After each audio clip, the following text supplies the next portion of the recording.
Hello and welcome to another Hidden History Hunters video.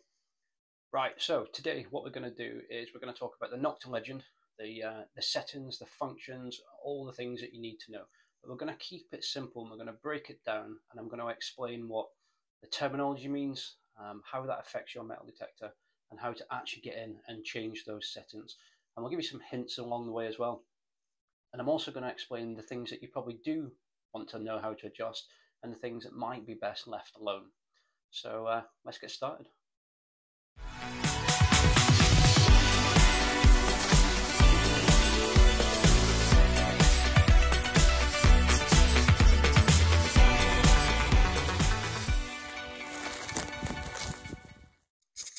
Okay, so we've got the machine powered on, and then we've got loads of information for you to see on here. Lots of buttons, but we're going to break it down and keep it a bit simple. So down the bottom here, we've got your up and down buttons, your right and your left, your detecting mode button, then we've got the settings button, pinpoint, accept and reject, the ground balance, and then the one down here on the bottom left is for adjusting your frequencies. On the screen, got lots of different information. So at the top here, here's your four detecting modes. So you've got park, field, beach, and you've got gold. And I'll come back in and explain what the detecting modes mean later on. Down the side, it's showing us what frequency we're using. So at the moment I'm on multi-2, and again we'll talk about that. It's picking up signals because I'm inside the office here. So you've got your readout there, so that's 0 to 60, and then along the bottom here we've got the Ferris check. You've got your depth indicator there, and then you've got your sensitivity indicator on the left here. So it's quite a bit of information, but you're only really looking at one or two pieces of information at once. Right, so talked about detecting modes. I've got them at the top here. So on the left we've got park. Park primarily is for if you're detecting an area that's had a lot of people on it and there's a lot of modern trash. So you were talking ring pools, foil, and things like ball tops. So that changes its preset on the discrimination. And by discrimination, I mean what it decides to ignore and what it'll decide to give you a good signal on. Then as we move over, we've got field. That's a setting if you're out in fields and you're looking for artifacts. And that's sort of my go-to one. And the discrimination setting is slightly lower on that to allow you to get those little hammered coins and those smaller artifacts. Then we've got beach, and it does what it says on the tin. Changes the settings so that it'll operate on wet or dry sand for you. And then we've got a gold setting. And the gold setting, when you select that, it will actually remove quite a few of the options without going into too much detail as to why, but it's because of the frequencies and all the other things it's working on. So you'll find as you select the different detecting modes, some of the options, which will be down the bottom here, won't be available to you. If you want to change detecting mode, it's quite easy. Simply use the right and the left button. You can see there I'm in field, so if I want to go to park, I'll just push the left button, and we're now in park. And then the right button moves me across to beach, and it moves me across to gold. Simple as that, okay? So next, then, if we want to change frequency, we can see the frequencies on the side here. It's a multi-frequency machine, but we have got the option of going into individual frequencies, and we can select preset frequencies. To change the frequencies, we've got the button down the bottom left here, and all we do is we give that a push. You can see I'm in multi-3 there. Now it's at 4 kilohertz. It's showing here. Then it's at 10, 15, 20, and 40. And that's me back into the multi-frequencies. I tend to use multi-2. So why would you want to change frequencies, or why would it be multi-frequency? The lower the frequency, this could be turned into an epic thing, but I'll keep it short. The lower the frequency, the deeper the machine will search, and it'll hit harder on big, high conducting materials like aluminium and silver.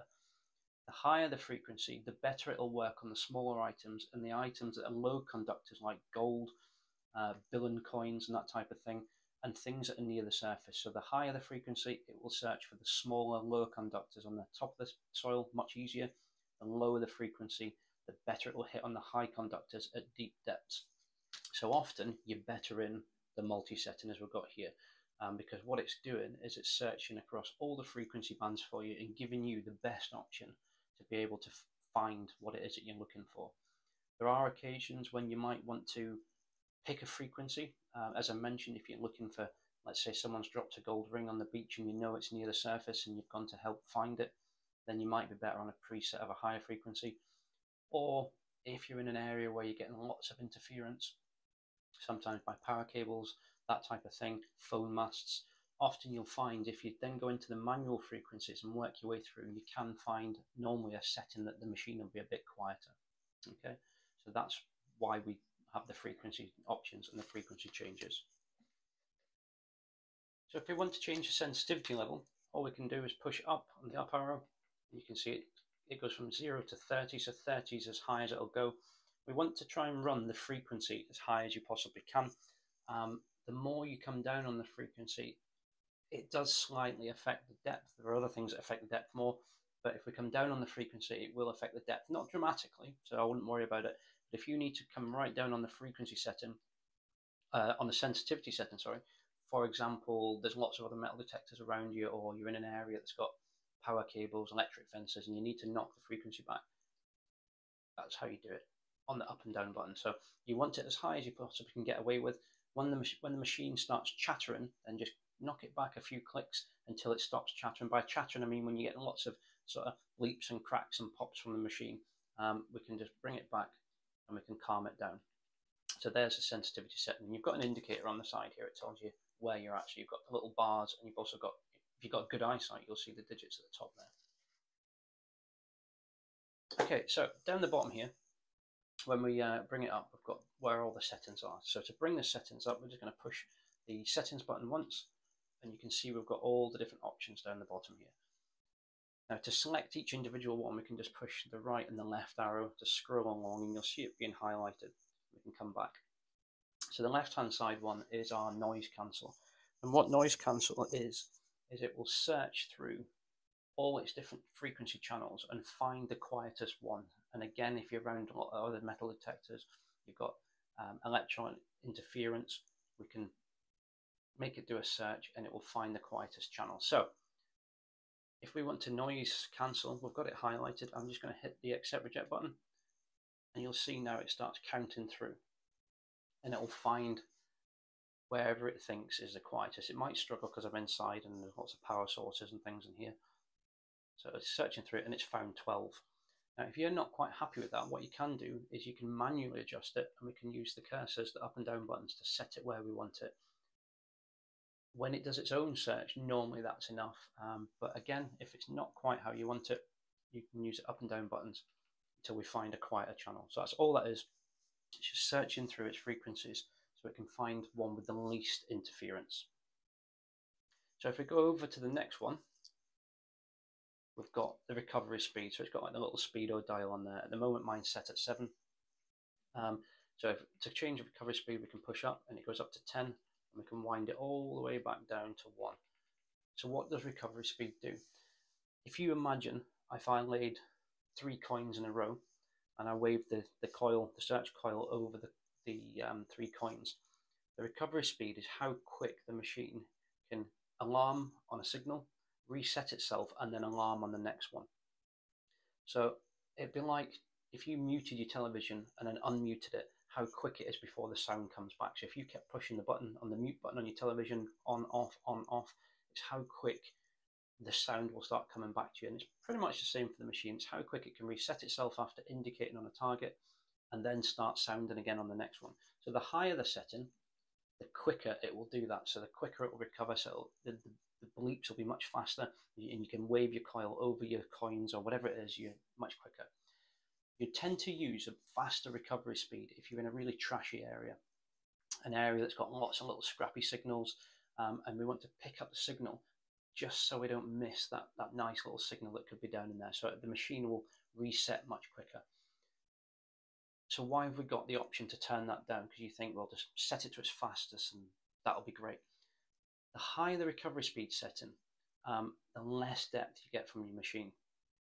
So the lower you have the recovery, the more depth you'll get from it. So it's starting to be a bit like a balancing act here. So we talked about the sensitivity. The higher the sensitivity, the better the depth. The, with the recovery speed, the lower the recovery speed, the better the depth. So it's a balance between the machine recovering quick enough on the recovery speed so we don't miss targets, and having the sensitivity high enough that the machine isn't sort of chattering away and being noisy all the time. So we need it to be nice and quiet and recovering quick enough that we're not missing those targets.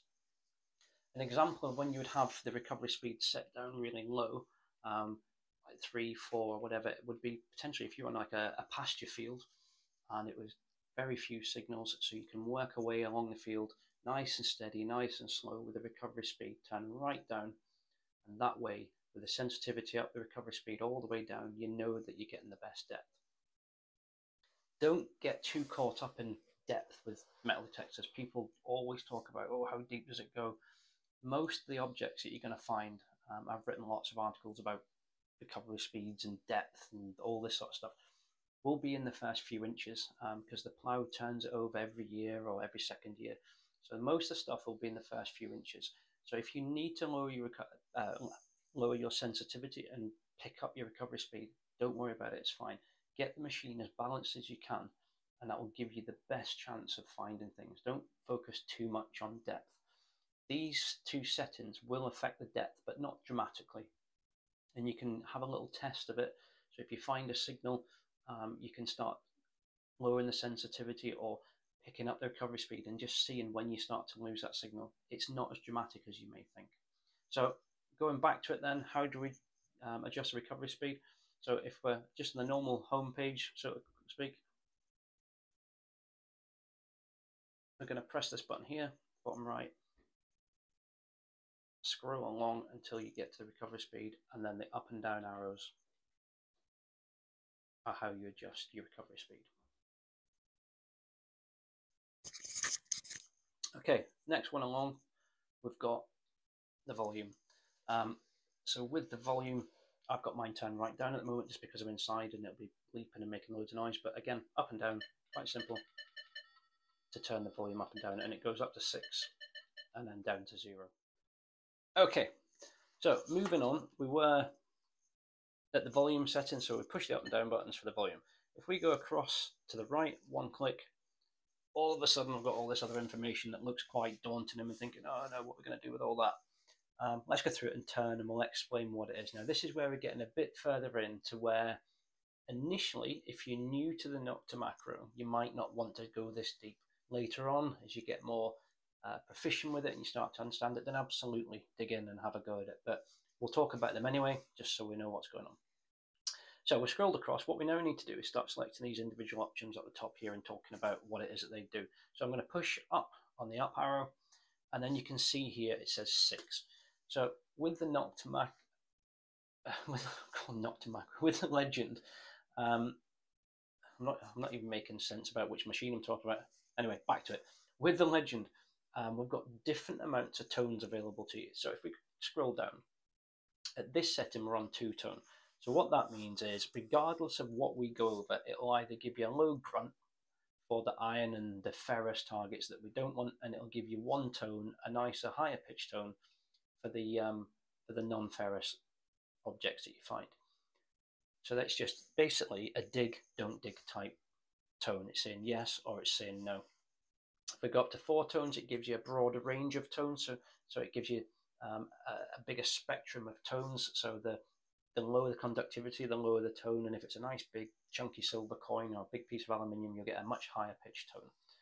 So there's 4 tone. Then you've got 6 and you've got 60. So at 60, you get a big multitude of tones. Now, depending on you and your preference will depend on how it is that you want to use it. Most of my machines, I run them on all tones, or I60, or the one notch below it. However, so there's your difference. You've got your 2-tone, your 4, your 6, and your 60 tone, and that's basically just how big, broad a band of tones that you're getting. So up to you. I'd probably suggest 4 or 6 initially. I'm not a huge fan personally of 2-tone. I know some people are, but again, to your preference. Right, so if we scroll across to the next one here, we've got the tone volume. So what does tone volume do? So I've scrolled across to the right and highlighted it. Now if I push up, it's given us some options up here. So you can see at the moment it says 10, and we're in between the 30 and 40. Now this indicates your VDI readout, the numbers when you go over a target. So if I scroll back to the right, we'll start it back down. So 1 to 10, that is your iron tone. So that's your low grunty tones. So you want to hear the iron, but you don't want it to be overpowering. And all this setting is a volume for each of these little notches as to how loud it's going to be. So I've got the iron volume set loud enough that I can hear it, but it's not overpowering. I then go across, so we've got the 10 to 20. Now in the 10 and 20 range of your signal indicator, that tends to be where you're going to find your small artifacts and your hammered coins. So I've got it slightly louder. I've got it set at 10, so I can hear what's going on. Then the next one across is your 20 to 30 range. That's your bigger silver coins and your artifacts and that type of thing. Again, I've got it at 10, and I've kept it at 10 all the way across because I really don't want it screaming out too loud. Okay, and that's all that is. It's just with the different sections of your VDI readout is just how loud those tones are going to be. So just to recap on that, how did we do that? So we pushed the settings button, we scrolled up, scrolled across to the tone volume, and then I pushed up again. Left and right is your different sections, and then you use the up and down arrows to change the volume in those sections. Right, so we've looked at this one here, which is how many tones that you're using. We've looked at the next one over, which is the tone volume, and that's the one that's in segments. So we can play around with that. And then we've got this one, which is a bit further over here. So we're going to have a look at that one and see what that one does.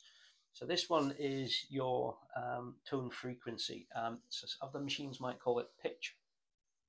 So if we scroll up to select it, and we come all the way back to the beginning. So this is the pitch of the or the frequency of the tone that you're going to hear. So again, down in the low 1 to 10, the iron range, I've got a really low, deep sort of grunty noise.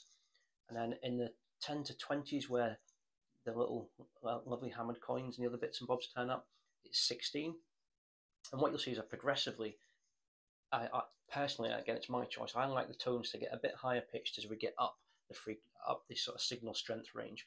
And then the next one's 18, the next one is 22, and then when we get into the big targets like the Coke cans and huge chunks of silver, if you ever find it, and the big coins, cartwheel pennies and that type of thing will come in around sort of 40 to 50 on the readout.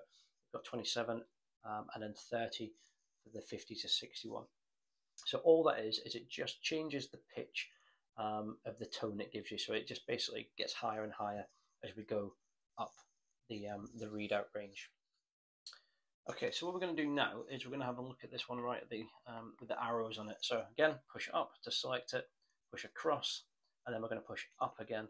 And we're into what's called tone breaks. Now, what are tone breaks? Again, we've got this segmented bit up the top here, and it's the point at which it switches to the next pitch of tone, basically. So again, I've got it set at 8 for the iron.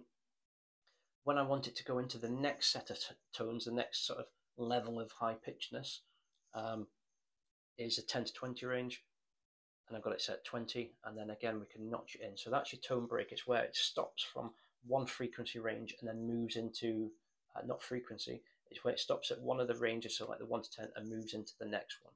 Okay, again, until you get a bit more proficient with it, I wouldn't really concern yourself too much about getting involved in this, but we're doing the video, so we'll explain what all these different things are. Okay, right, going on a bit further then, so we're going to have a look at these ones over here. So this squiggly line with a straight line through it, what's that? Oh, that's the threshold. Now, threshold comes from the old early metal detectors when we had the PI, the pulse induction machines that continuously made a noise in the background. And the way they work in sort of really basic terms is it continually made a tone, and then when you went over an object, that object's magnetic field would break that tone. So we can synthetically set it on this machine. So we've got a hum in the background. And this particular one is just how loud we want that threshold tone. I like to hear the threshold personally. Some people don't use it at all and don't want to hear it. But this is basically the volume of the background hum that you'll hear. It's just a tone in the background. That's all it is. Okay, and that's all there is to that one. If we go across to the next one on the very end here, that's the pitch of that threshold. So all that is it just, you can either have it as a low sort of grumbly sounding hum, or you can have it almost like a high tone Because my hearing's absolutely shot, I like to have the lower tone. So all that is the pitch of the tone, and again we can adjust that by just scrolling up and down. Okay, so before we go into something else, let's just have a quick recap of what we've got up here. So we've got on this one here, so initially I should say we selected the one with the little sort of musical symbol, and then we scrolled up, and then we went to this one. This first one here is your amount of tones that you're going to use, so you can have 2, 4, 6 and 60. Again, it's your choice how many tones you want to hear. I'd recommend probably use 4 or 6. Then we move across, we've got a tone volume, and that's when we talked about how loud we want it at each of the different segments up the top here. So if you remember, I had the iron set quite low, and then incrementally I got it louder. And then we've got the tone frequency on this one here, which is where we I had it so as I went through that I've got it louder and louder as the signal strength gets stronger. Moving across, you've got the tone break, which is this one here, and that's the point where it stops on one set of tones and then moves into the next level. And then we've got the threshold. So this one here is that background hum. And the reason for having it is so when you go over a target, if it's a really faint and iffy signal, sometimes it might not give you a tone and it might not give you a readout on the screen, but what you will get is that slight break in the tone, and it's just enough normally to stop you and make you go, okay, I'll run my coil over that a few more times, hit it from a different angle type of thing. And then at the very end there, we've got the frequency of the tones. Frequency, not of the tones, of the threshold. But I'm telling you all this and I'm getting it wrong now. Okay, let's have a look at something else. Right, so what we'll have a look at next is this sort of little person that's flashing here. So again, you can just scroll along to select it. What that is your user profile. So when you've set your settings, let's say we're in whatever detector mode. So this one we're in park, and we've set it up just how we like it. And we think, yeah, that works. I want to save that setting. Now, if you turn your machine off, when you turn it back on, it will remember your settings and it will leave them at those settings. But if you like to have a setting in park and a different setting in field, or 2 or 3 settings in field, basically this is just a memory that you can save your user profile. So you can see that I've highlighted it. So to bring up the user profile, and it tells you at the top here which profile you're using, all I'm going to do is push up, and you can see over on the right hand side here, it says it's user profile 2, and then using the left and right buttons, no, the up and down buttons, it scrolls through your 4 different user profiles. So if I'm in user profile 1 and I want to save my settings, all I need to do is push and hold the pinpoint button, and it will then save whatever settings that you've done. So it's just a profile, that's all that one is. Moving across then, we've got the little picture of the sun. All that is your brightness setting. So if I push it up, you can see the screen getting brighter. I don't know how well you'll see it on the camera. And if I push it back down, the setting gets lower, and it's just a brightness setting. That's all there is to that. Okay, moving across to these zigzaggy lines. You see mine set at 0. All this is the Legends fitted with the vibration mode as well. So not only do you get a readout on the screen and you get the audible tones, you can have it so it vibrates. So you'll feel the whole machine shake, a bit like when your mobile phone's set to vibrate. All I need to do, again, is I've highlighted it, so I'm just going to push up, and you'll probably hear it buzzing. It's got different sort of speeds of vibrate, and that's all we've got there. Okay, going across, we've actually got on the back of the machine here, we've got a flashlight. So if you push up on that, it'll turn the flashlight on. There's only one setting, it's either on or off. I don't know how well, you won't be able to see it the way the camera's set up, but that turns the flashlight on. Then push down, and that turns it on. Okay, so moving across, you'll see I've highlighted the Bluetooth emblem. All that does is you can turn your Bluetooth on and off, and you can also, you'll see it flashing up the top here. You can also go in, because the Legend will allow you to pair up to other Bluetooth headphones, and it allow you to go in and make changes if they're low latency headphones or they're not low latency. And by low latency, I mean if they've got any lag. So from the point the machine makes a tone, by the time it gets to your headphones, sometimes there's a bit of a delay. So that's what that's set for. Okay, scrolling across, we've got the clock. So if you go into the clock and then push the up arrow, you'll get a little line that goes underneath, and that's for you to adjust the clock. And you can adjust whether you want it to be 24 hours or 12 hours, how you like the readout. and then going across to the next one. What that does is it gives you your total detecting time. It just changes the clock into total detecting. Okay, so one thing that I probably didn't mention earlier is this button over here, and that's the ground balance. So the purpose of the ground balance is each field, each location that you go to has different mineralization in the soil. And that mineralization affects how the machine works. So you want your machine to work at its optimum setting. So to get that, we need to do a ground balance. It's a really simple process. So you arrive at your field, you turn your machine on, you've done your noise cancel that we talked about earlier on, and it's time to ground balance the machine. So using your coil, just move it along the floor until you find a patch that's clear of any signals. So there's no iron, there's no other signals in there. Put your coil to the floor, push and hold the ground balance button, and then what you need to do is pump the coil up and down, i.e. lift it up and down toward the ground until you get a readout in here. Obviously, because I'm inside and I'm not pumping the coil, it's giving me a readout of 0. You'll get a readout between 0 to 99, and that's your ground balance. Then you're good to go. If you move location, as you move further along the field, every now and again, periodically, just stop and get another quick ground balance, and that'll keep your machine running as it should be. Okay, so one thing we haven't talked about is this bit down here. And this is your ferrous check. On the right, you'll see you've got the ring, so that indicates non-ferrous, and this little scale, as it gets stronger, means it's a good non-ferrous signal, the type that you do want to dig. And on the left, we've got the horseshoe with the nail through it and the iron, and then the ferrous signals that you don't want to dig. And basically, you get your readout, so you listen to your tones, and I strongly suggest that you go on tones more than anything else. You get a good tone, but what you can do is you can look down at the numbers, and really anything over 15 on readout is worth digging. And you can also look as a third check at the ferrous check, and if it's over on this side, then potentially it's a good target worth digging. And if it's over on this side, then it's meant to be that it's ferrous, and really you don't want to dig it. I completely ignore this ferrous check because on many occasions it's lit up in the left hand side saying it's iron, don't dig it. But the tones have been good. Sometimes the VDI is jumping all over the place. I purely dig on the tone. If it's a good tone, I'm going to dig it, and I'll completely ignore what this says. However, you can use it, but I wouldn't pay a huge amount of attention to it because it's not that accurate. Go on the tones, confirm your tones with the readout. 15 and above is pretty much you want to be digging it. And then you can have a quick look at this little check down here, but personally, I wouldn't pay a huge amount of attention to it. Okay, so there we have it. We've gone through the settings. I'm absolutely sure I've missed some things or I haven't explained things clearly. So stick it in the comments. Ask the questions and I'll get back to you.